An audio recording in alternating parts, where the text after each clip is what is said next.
Hello friends, welcome to Saru's kitchen. నేను మీ స్వర్ణ.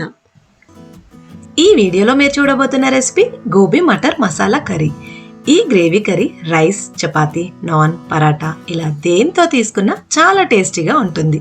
చాలా తక్కువ ఇంగ్రీడియంట్స్తో సేమ్ రెస్టారెంట్ గ్రేవీ కర్రీలా మనము ఇంట్లోనే ప్రిపేర్ చేసుకోవచ్చు. సరే, మేకింగ్ ప్రాసెస్ ఎలాగో చూసేయండి. మరి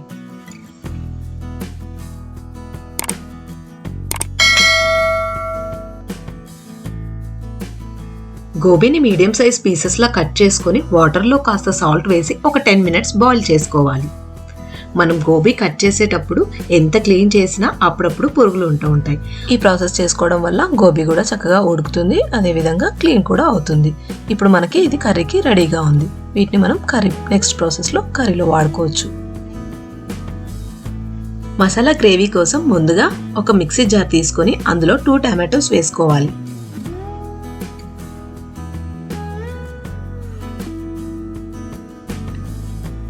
10 to 15 జీడిపప్పు, అలాగే 2-3 చెక్క, దాల్చిన చెక్క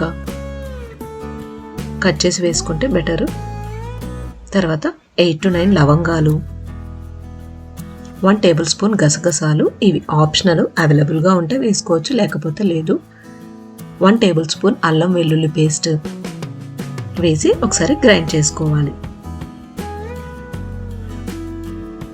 ఇప్పుడు 4 to 5 రెడ్ చిల్లీస్ కూడా వేసుకోవాలి. ఇవి ముందుగా అన్నీ వేసుకున్నప్పుడు కూడా వేసుకోవచ్చు.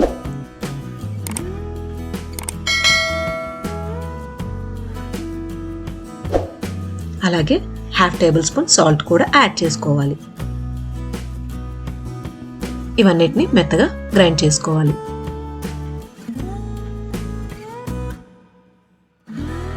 ఇవి ఫ్రోజన్ గ్రీన్ పీస్. సీజన్లో దొరికినప్పుడు ఇలా స్టోర్ చేసుకొని పెట్టుకుంటే ఎప్పుడు కావాలంటే అప్పుడు ఇలా కర్రీస్లో వాడుకోవచ్చు. ఎలా స్టోర్ చేసుకోవాలి అనే వీడియో మన ఛానల్లో ఉంది. ఆ లింక్ డిస్క్రిప్షన్లో పెడతాను, ఒకసారి చెక్ చేయండి. ఈ ఫ్రోజన్ గ్రీన్ పీస్లో ఇలా వాటర్ వేసి ఒక 5 మినిట్స్ పాటు పక్కన పెట్టుకుంటే అవి నార్మల్ రూమ్ టెంపరేచర్కి వచ్చేస్తాయి.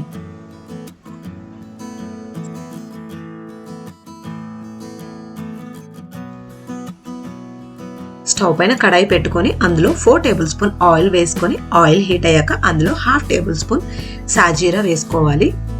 అది కాస్త చిటపట ఫ్రై అయిన తర్వాత 2 బగారా ఆకులు వేసుకోవాలి. అలాగే చిన్నగా కట్ చేసుకున్న ఆనియన్ కూడా వేసి ఫ్రై చేసుకోవాలి.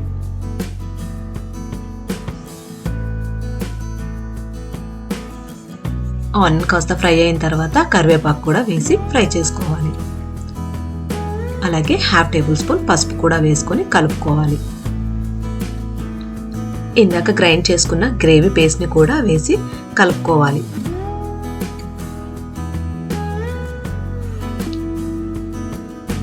గ్రేవీ కాస్త ఫ్రై అయిన తర్వాత అందులో ఇందాక తీసి పెట్టుకున్న పచ్చి బఠానీలు కూడా వేసుకొని కలుపుకోవాలి.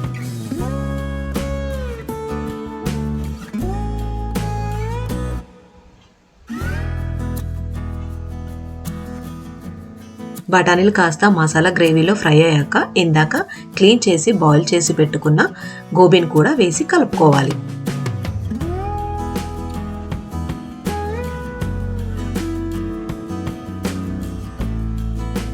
గోబీ అంతా మసాలా గ్రేవీలో ఫ్రై అయ్యేలాగా చక్కగా మిక్స్ చేసుకోవాలి.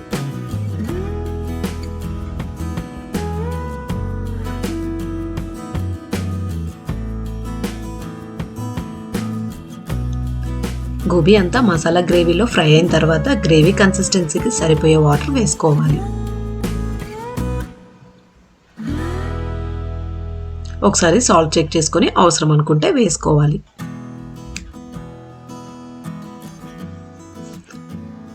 ఇప్పుడు చిన్నగా కట్ చేసుకున్న కొత్తిమీర కూడా యాడ్ చేసుకొని లాస్ట్లో 1 టేబుల్ స్పూన్ ధనియాల పొడి కూడా యాడ్ చేసుకోవాలి.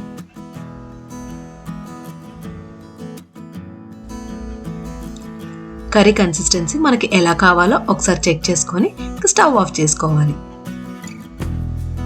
చాలా సింపుల్ ఇంగ్రీడియంట్స్తో చాలా తక్కువ టైంలో చేసుకుని gobi matar masala curry ready to serve. Same restaurant స్టైల్లో ఉంటుంది టేస్ట్. మీరు ట్రై చేసి టేస్ట్ చేయండి. మీకు ఈ వీడియో కనుక నచ్చినట్లయితే లైక్ చేయండి. అలాగే మీ ఫ్రెండ్స్ అండ్ రిలేటివ్స్కి షేర్ చేయండి. సబ్స్క్రైబ్ చేసుకున్న తర్వాత పక్కనే ఉన్న గంట సింబల్ ప్రెస్ చేస్తే నా లేటెస్ట్ వీడియో అప్డేట్స్ మీకు ముందుగా అందుతాయి. Thank you for watching.